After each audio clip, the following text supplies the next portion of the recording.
Okay, so we were talking about the categories of teratogens. Now we're going to dive in, and I want you to take a look at specific types of teratogens. And usually they have common, there are similar impacts and all of that. But I kind of just want you to go over. So for each, you need to choose, kind of like you did for the disorders, one teratogen in each of the categories listed below. You're going to describe it and what are the possible impacts on the fetus. So what is the teratogen and then how can it possibly impact? And we're going to go over some of these really quickly. I'm not going to do this piece for you, but the types of ones you find in each. The piece that people will miss on this concept is the last piece of information you need to do that is in addition to describing a teratogen in each of those four categories. You must also discuss if you think it is possible to avoid all types of teratogens and think about what factors might influence increased exposure to teratogens. So never fail. I always get someone who said, yes, you can avoid every type. So I want you to think, okay, if you can avoid every type, is it a piece of privilege, a piece of the ability to avoid it? So I give the example of people who may be living in a poor neighborhood because it's the only place that they can find a house and the water is contaminated there. There is no local grocery stores and food costs are very high. So it does that mother who is not knowing that the water is contaminated, possibly, who is drinking that water, is she still at fault for that teratogen impacting her and her or impacting the development of her child? So I want you to think through that piece on is it even possible to avoid them all? And what are some factors that might influence your exposure to teratogens? So what are some risk factors that might put you more likely um, to not avoid a known teratogen? Um, so, uh, drugs drugs as teratogens are the first category. You can choose things like caffeine, because caffeine is a drug, tobacco, alcohol, cocaine, marijuana, heroin, over-the-counter medicines. So we're talking things like Adderall and hydrocodone, things like that, as well as oh, I'm sorry, over-the-counter are more like things like Benadryl, ibuprofen, aspirin. Ooh, huge issue. Aspirin can cause some serious damages. Prescription drugs would be more like the hydrocodone, the Adderall, things like that. Um, and this gives you a basic background. But if there's something that you want to look into specifically, I do encourage you to go ahead and look that up. So describe the teratogen and what would be that impact. Um, okay, so that is drugs. Sorry, I also skipped herbal dietary supplements because some people are taking things that they don't even realize. Additional, like too much iron can be an issue. So you got to be really careful of those types of things when you're pregnant. So then we have our environmental teratogens, and these are things kind of like I was talking with the water at the beginning. These are things that may knowingly be there, and we just need to avoid them. Like my son is getting an X-ray for a broken arm. I know I'm pregnant. I'm going to step out of the room completely instead of even being anywhere near the possible radiation that would come off of the X-ray machine. Um, there's some interesting data on, when the nuclear bomb went off, the birth defects that came from that, or when Chernobyl happened, birth defects that came from that. So most people know the atomic bomb. Chernobyl is not always known by everything, but it was a radiation, like a nuclear power plant link in Russia. And there were people living and functioning and working right around that, and they had exposure to severe radiation. If they were too close, they died. But there were people that were further out that still had exposure that definitely impacted some increased birth defects we're seeing. So environmental would be lead, mercury, radiation, solvents. These are things like paint thinners, stain removers, certain even cleaners and chemical cleaners that we use regularly in our house can cause issues. Um, can be some of those environmental um, impacts. Then we have maternal infections, and this would be things like rubella, Zika, chickenpox, sexually transmitted diseases, which includes HIV, gonorrhea, syphilis, oh my gosh, syphilis, and chlamydia. Um, Listeria is also um, an issue, and that's within the food system or even within the water that washes the foods that get planted and all of that. So listeria can cause some serious issues. E. coli is not on there, um, but E. coli issues due to E. coli would also be there. And then we have teratogens that come from animals and plants. So one thing that we always warn um, pregnant mothers of are cats, because some of their litter can have issues. So the pregnant women really shouldn't change the cat litter. They can have the cats, but it's really within the litter itself. So we have the toxoplasmosis, right? That's that issue that's going to come out of the cat feces, but can be other places. And then the lymphocytic choriomeningitis. Whew! Say that 5 times fast, and that's being carried by rodents, mice, hamsters, and so we need to consider those as well. So there's not as many options. The big one that is of concern is the cat litter. So you should not change the cat litter as a pregnant woman. Not even put that in the risk. But so take a look. Pick a teratogen to describe, and talk about the possible effects, and then also answer that last piece question. I'm always interested by people's points of view on that. Okay, concept 12 is what we are on. Whew, we may make it through all the concepts today. We will see. So, women over 35 are at greater risk. We're actually, both of my children were born after I was 35. Um, which will age me because you know that they're 5 and 7.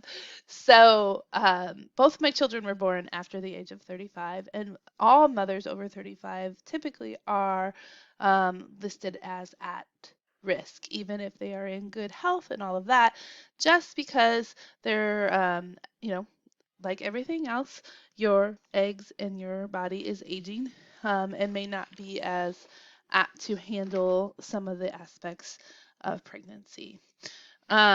So this question is asking what are for pregnancies risks for mothers who are who are over age of 35, and there is a longer risk. There is a whole lot of risk there, so you can pick whichever four you want to do, but it can be more difficult to get pregnant.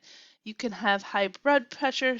You're more likely to see gestational diabetes appear. I did have gestational diabetes with my second child. You are more apt to have miscarriages, placenta previa, which is your placenta is kind of moving away from the wall, not as secure as it should be. Cesarean section is more likely. Premature birth is more likely. A stillbirth is more likely. And you're also more likely to have a baby with a genetic disorder. Very commonly with women over 35, there is tests that you can do that are simple blood tests. You might be asked, they're going to run some genetic testing even before the child may be um, early on to see if there's any genetic risk. We did do that, by the way. We did do it with both of our children just to know. And then, that places you in that ethical is if you found out something was at risk, what would you do? And that's for each person to decide. For us, personally, I can share that it wouldn't have mattered. It would have just been for preparation's sake. So we were prepared and ready to address any needs or concerns our child would have had. Both of my children were born, God bless, they were born healthy. Okay, so those are our risk factors or um, they're an increased risk of those things. I'm going to pause it because I'm the second. Hey, sorry, I was skipping around there. I had to find my place. So Unit 2, Concept 13 is the next one that I will try to get in. And this is what happens if a mother is Rh positive and an infant is Rh negative. Include future risks. And so this is something that people aren't always aware of prior to pregnancy and having babies and all of that or they'll hear about the Rh factor and they don't really No, what does that mean? Okay, so it's a very important thing. And actually, in the past, we probably had a lot of infants who died very at birth, who were stillbirth, or died very shortly after birth. Could have been due to this RH factor difference. And so every person is either RH positive or RH negative. So usually we tack this onto our blood type, right? We say we're O negative, we're O positive, we're AB positive, we're AB negative, right? Okay, so for example, I am O negative, so I have a RH factor that is a negative. It only really impacts moms who are RH negative. So if you are a mother and you are RH positive, and this factor really is based upon the mother, okay? So if you are a mother and you are RH positive, you really have no concerns. So it only applies to those moms who are RH negative, where we're going to bring in the concerns. And what RH negative means that there is an antigen, and they base it upon the rhesus monkey, and they use it for the testing. But there is this antigen that is missing. You do not have it. You are negative. You're either you have it and you're a positive, or you don't have it and you are negative. Okay.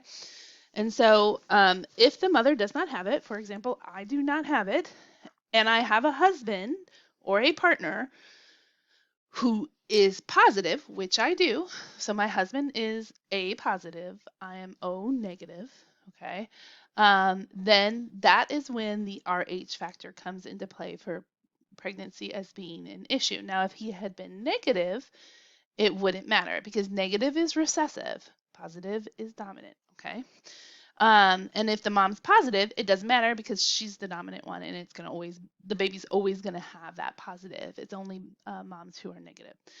And so this actually occurred for us, and so I had to get a shot before, after, and then again for my son when that was occurring, because what happened was my daughter was born and she was Rh positive. So when she is Rh positive, my recessive body starts fighting that, basically fights her in a way.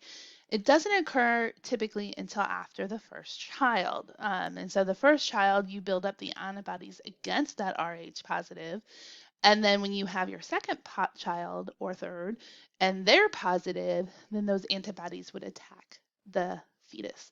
And it can cause issues such as stillbirth, anemia, heart failure, brain damage, all sorts of things.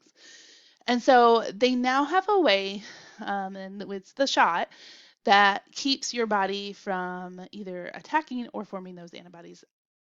I'm not super on the medical side, it's one or the other, but basically it protects the future children. So I know that my daughter was positive. I don't know that my son was positive or negative. I I don't remember finding out that information, but I knew that I had multiple shots because my daughter was positive and they needed to make sure that it wouldn't affect future children.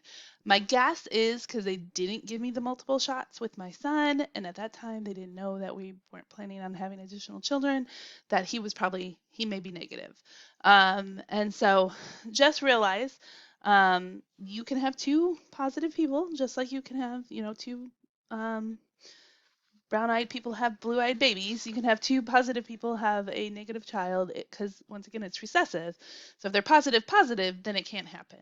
If any of them are the double positive, but if they're a positive negative, so they got positive from their mom and negative from their dad, then they can have that negative recessive gene emerge because some people will flip out and be like, both my parents are positive and I'm negative. What happened? It doesn't mean the milkman came into play in any shape, way, or form.